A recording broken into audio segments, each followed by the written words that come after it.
At the Rio Earth Summit in 1992, it was decided that something needs to be done about global warming and climate change.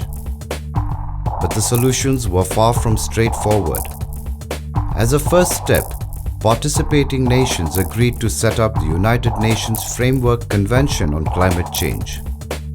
It was only in 1997 in Kyoto, Japan, at the third conference of parties to the convention, that nations signed an international agreement now called the Kyoto Protocol. Under the protocol, national-level commitments by industrialized countries are translated into commitments at the corporate level.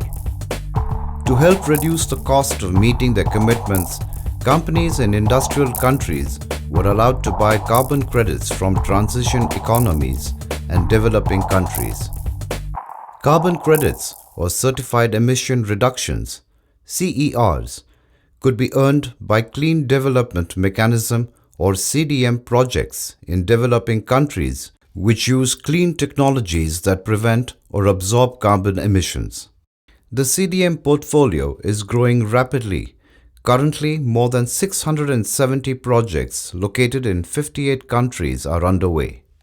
About €3 billion has already been committed to buying CERs. The buyers include European governments and agencies like the World Bank, Japan Carbon Fund, Mesbach Group, etc. Around €10 to €12 billion additional revenues for new clean energy projects are expected in this decade, leveraging investments of over €75 to €125 billion in clean energy globally. India accounts for almost 25% of expected number of projects and investment, covering both rural and the industrial sector.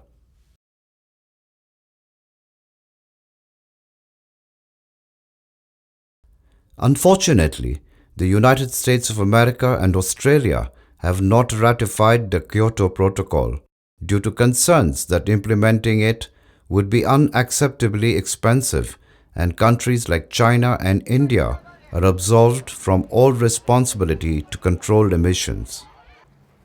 Opposition to the Kyoto Protocol also comes from non-governmental organizations in advanced and developing countries who argue there are no shortcuts to changing consumerist lifestyles and unsustainable economic growth.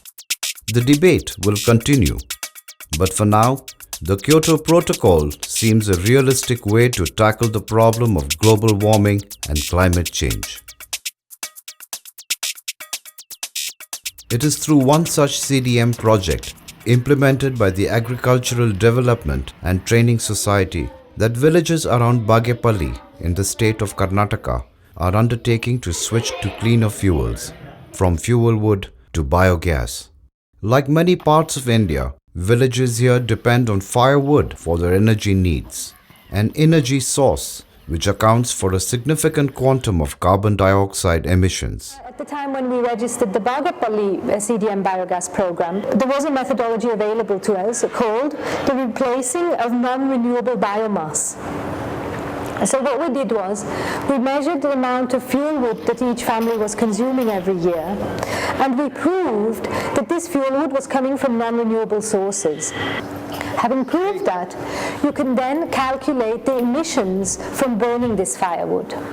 So in the baseline case, burning the firewood causes emissions, and that emission is avoided with a biogas plant. So you describe the biogas plant, which is your project scenario. You show that the cow is eating a renewable form of biomass, which is agro-residues which are available every year, compared to the fuel wood which is not available every year. So in that case, your emission reduction is proven as taking place.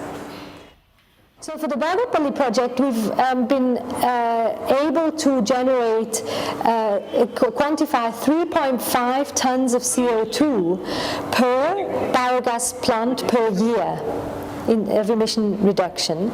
If we were getting, say, a €20 per ton price, that would give us €70 per year. which is 3,500 rupees per year, and the price of a biogas plant is around 10,500 rupees. Basically it's a 3-year payback period for a biogas plant.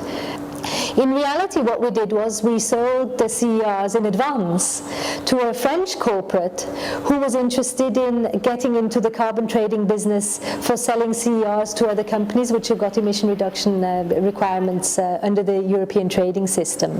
And what that corporate did was buy all the expected 19,500 CERs from the Bagapalli CDM biogas program in advance for around 1.1 million euros, and on that basis 5,500 biogas plants are going to be built, and the CERs then passed on to that French company as and when they're generated. Such green energy projects underway show us how science, politics and economics have combined to make a positive impact on quality of life and the environment, locally and globally.